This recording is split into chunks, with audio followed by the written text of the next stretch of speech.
13 minutes into The Godfather, we are introduced to Michael Corleone, and over the next 2 3/4 hours, we watch him become a very different man. That Corleone. When we first meet him, he is idealistic, ambitious, morally strong, and resentful of his family's business, if not his family itself. That's my family, Kay. It's not me. He has an ultimate familial love for them, but definitely not a love for what they do. And over the course of the film, we watch the changing relationship with his family, as he takes on a love of what he do, as he finds the power associated with it. The Godfather's character development follows one simple rule. Although actions may change, character remains constant. They behave differently as new elements are added to the equation, but ultimately, they're the same person at the beginning of the film as they are at the end. And this is true for the entire movie, but before we discuss the end, let's take a look into Michael at the beginning of the movie. When we first meet Michael, he is the hero of the story. Don't interpret this next thing to be a bad thing, but his backstory is left intentionally vague. After meeting him, we know very little about him. He's a veteran returning from war, he's a war hero, and we know that his family has the power to get him out of the service, but he chooses to serve his country. We also know that he looks down on the crime empire his family runs. I think it would be safe to assume that the latter fuels the first. He chose to serve, knowing that it would, in some ways, affect his family negatively. He was raised in an environment where family is everything. That's what his father believes, and that's what he was raised to believe. And that still means something to him. At the same time, his love for Kay, at least at first, appears to be a priority over his family. I feel like this scene acts as a perfect microcosm of the character's relationship with the two.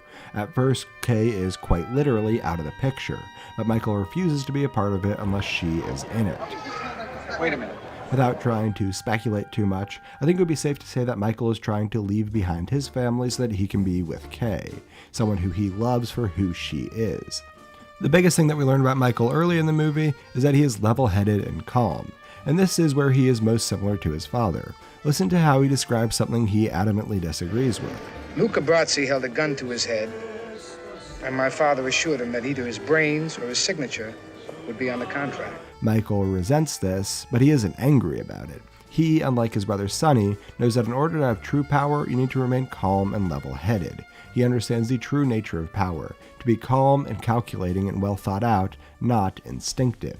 What begins his descent from this noble character into the villain of the film is action into which he is forced. First, he must take an active role into the family business after his father is shot. Michael is forced into taking a more active role within his family. Going off of the previous point, I think it's worth noting that he was with Kay when his father was attacked. He begins merely as an assistant, barely involved at all with the crime. Maybe we shouldn't get Mike mixed up in this too directly. But given his part in the family, that role slowly starts to escalate. While all this happens, outside factors are forcing him to take actions that he must take.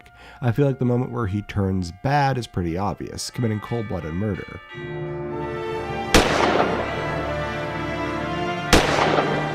But I think even more important than that is when he's attacked by the officer when visiting his family. This is when he realizes that he needs to take action. It forces him to see just how powerful the forces of antagonism working against him are. If he wants to preserve his family, he is pushed to the extreme, to match what others around him are doing. Then I'll kill them both. Earlier I mentioned that unlike Sonny, Michael isn't instinctive, he remains calm and level-headed. But unlike Tom Hagen, he is someone who is willing to take action. He knows what must be done in order to achieve anything. He proves that when the situation is dire, he is willing to push himself to his most extreme. But Michael's character arc isn't about him going to the extreme, it's about him becoming a villain. I should mention that he's still the protagonist of the story, but his character's arc is very unconventional. It isn't him redeeming himself, it's quite the opposite. It's him going down a very dark pathway. When he kills Sollozzo, he is pushed to the extreme, and it's a significant part of his character development. However, it isn't when he becomes a villain. I think that happens through his relationship with Kay. His morals start to chip away once he is exposed to power. He sees the impact that he can make and wants it to not just be in his business, but also in his life. He really changes when he is in Italy. Anything he felt for Kay was replaced with a new love, his love for power, and he was exposed to it. Nothing else means anything to him anymore.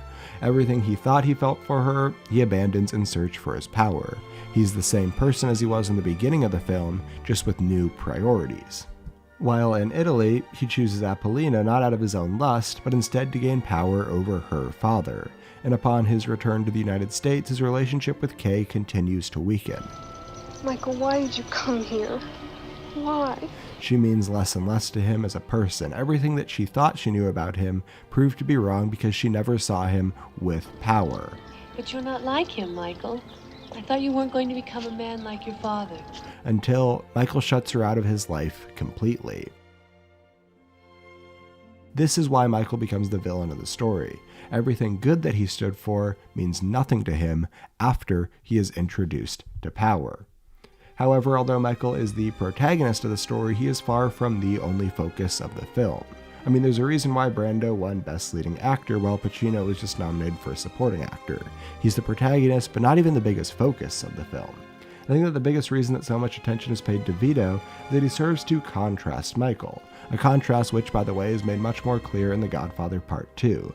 Vito stresses the importance of family. You spend time with your family? Sure I do. Good.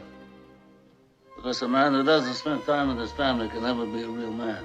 And this is the exact opposite mentality that Michael has. I mentioned earlier that they are very similar in their approach, but they ultimately do it for different reasons.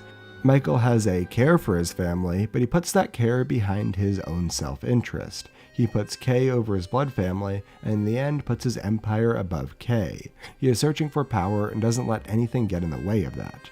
Another major contrast of the two characters is the idea of what it means to be a man. Outdated gender terms aside, whenever Vito discusses what it means to be a man, You can act like a man! he is referring to what it means to be a good person, with a high set of standards and an attitude that gives to others. He believes in nobility above all else. Even though he is part of a dirty world, he plays by clean rules. But drugs is a dirty business. What's especially stressed in the second film is that everything that Vito believes in is for his family. He wants power so that they don't have to live the same life that he endured. Michael, on the other hand, wants power only for his personal gain. He was exposed to the life that he can live and changed his mentality. It was never about family because, after all, nothing he does is personal. It's all business. But don't ever take sides with anyone against the family again.